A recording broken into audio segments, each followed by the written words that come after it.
Today, I'll be walking you through a quick demo of our substitute management solution. So let's start with the settings page.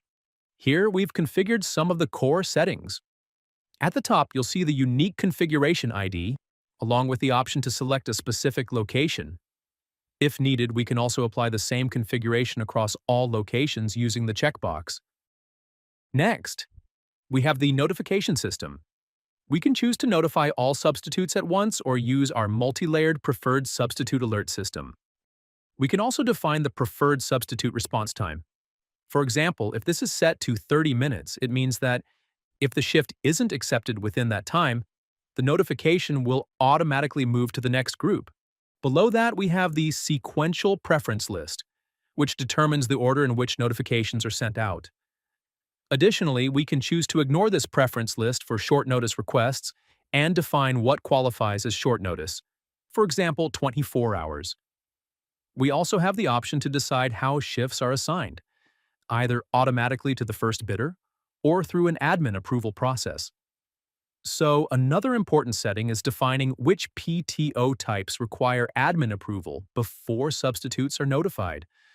Finally, we have auto-pay adjustments. For instance, if a substitute works 15 consecutive days at a specific location, they can receive an additional flat amount, say $5. This can also be configured as a percentage if needed. That covers the settings page. Now, let's move on to how an employee or teacher can request a substitute directly from the UKG tile. Now, let's go ahead and request a substitute directly from the tile. First, we'll enter the employee ID and date of birth for two-step authentication. Once logged in, we'll see the standard request form. From here, I'll select the absence type as sick, which does not require an approval process. I'll choose full day, select the home location, and then enter the start and end date and time. Below that, we have the required skills. I'll enable the preferred substitute list and choose Jane Brown. Once all the necessary fields are filled out, I'll submit the request. After submitting the request, I'll check the employee's timesheet. Here, we can see that a sick PTO request has been created for the selected date. If we look at the notes, it clearly mentions that the PTO request was submitted from the tile. Shortly afterward, the substitute receives a text message with a link. The message reads something like, "Hi, Jane Brown. A substitute teaching opportunity you're eligible for has become available. Click the link below to view and claim the shift." I'll copy that link and open it in a new tab. On this page, we can view all the shift details, including the location, date, time, subject, and the employee requesting the substitute. Once the shift is accepted, the employee receives a confirmation SMS indicating that the shift has been accepted.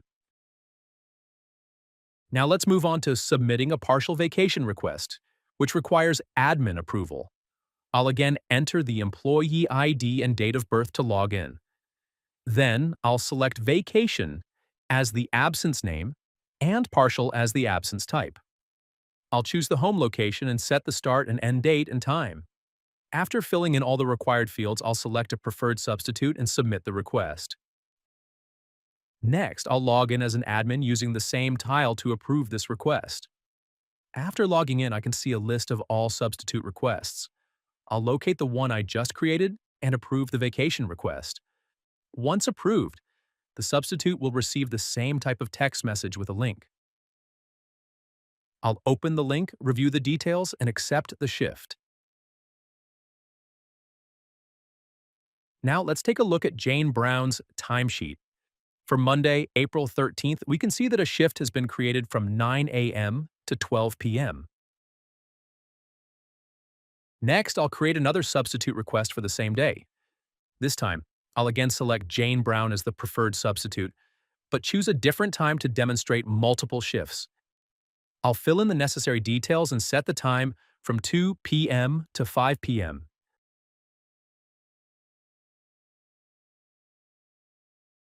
Then submit the request. It is the previous shift confirmation SMS, and shortly after, the substitute receives another SMS with the link. I'll open it and accept the shift. As you can see, the time is from 2 p.m. to 5 p.m. Finally, if we go back to Jane Brown's time card, we can see that two shifts have been created for the same day, one from 9 a.m. to 12 p.m. and another from 2 p.m. to 5 p.m. Now, if I want to cancel a request as an employee, I can go back to the tile, log in, and select View My Requests. From here, I can see all my requests and choose to cancel any of them. I'll go ahead and cancel the vacation request.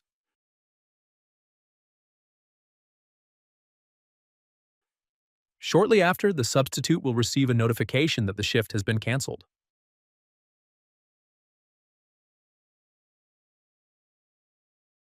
So that's it for the demo. Thank you for watching.